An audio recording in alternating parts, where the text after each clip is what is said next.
Dear friends, as you can tell by my voice, and you can tell by the look of my eyes, I'm not at my best. I've just returned from World Youth Day in Lisbon with a group of pilgrims from the Diocese of Wilcannia-Forbes. So I'm getting over my jet lag. It's one of the hardest things that I've ever had to do is to go to World Youth Day. People say, well, what do you do at World Youth Day? And I said, well, it's sort of like for Catholics, it's a bit like a special forces course. It's an extreme sport for religion. It's not easy, but it's amazing. Often things that aren't easy are the things that are amazing and life-changing. So, we've been over there. There are about, I think, 9 of us from Wilcannia-Forbes. We were with the Archdiocese of Sydney and more than 1.5 million other young people in Lisbon in Portugal. And if you've ever been in a big crowd and they're all singing something together, there's nothing like it in the world. It's my second World Youth Day. I went to Poland and that was amazing. But I was exhausted at the end of Poland. I said, I'm never going to do another one because I'm getting too old. You know, it's so intense. But I went to another one. And even though it was difficult, it was so good. The young people, to see them change. And, you know, I change as well. You know, it's amazing. I think we've lost a lot in the church the idea of doing something difficult for God and getting the benefits from actually putting up with a bit of penance. So it was hot over there in Lisbon. It was very hot. No one complained. You had so many young people from all the countries in the world, and to get them together to have Mass together, to have adoration, they're praying together, they come up and they're praying the rosary in different languages. That's their faith. For a lot of young people, they may feel isolated in the church. There's no one else. They look around the church and, you know, there's them and the next youngest person might be in their 40s. Am I the only one?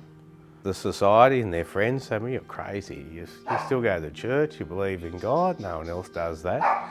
So to go to World Youth Day, when you've got 2 million or more of young people fired up with the faith, is something that can be life-changing. And that's something that I got to witness. And it's amazing to do it with so many other young people. And for all of them that I talk to, that just goes to show that it's amazing that they're not alone. That there's actually a lot of very faith-filled young people in our world. And when they all come together, wow, and they pray together, it's amazing. And I'll never forget when they all chant Alleluia together, and you've got more than 1 million people doing that. That's amazing. So, World Youth Day, we get to see the Pope, and isn't it funny? And that's another amazing thing, the Pope in his 80s, but he has this relationship with young people. And you can see that in a visible way at World Youth Day. They just hang on every word he says, and the bishops are there supporting young people. Absolutely amazing, but yeah, it's tiring. You don't get much sleep.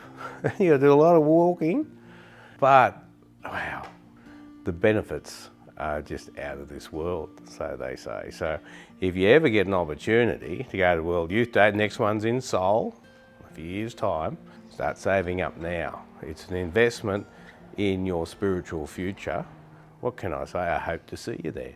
You know, one of the things I hear quite often in the church in Australia is there's a disconnect between it and young people aren't interested. The church is dying, and it can seem old, boring and sad. And World Youth Day is like a shot in the arm when you get the youth together and realise it's not like that at all. It's very youthful, it's very powerful. The message of the church, the message of the gospel resonates with young people.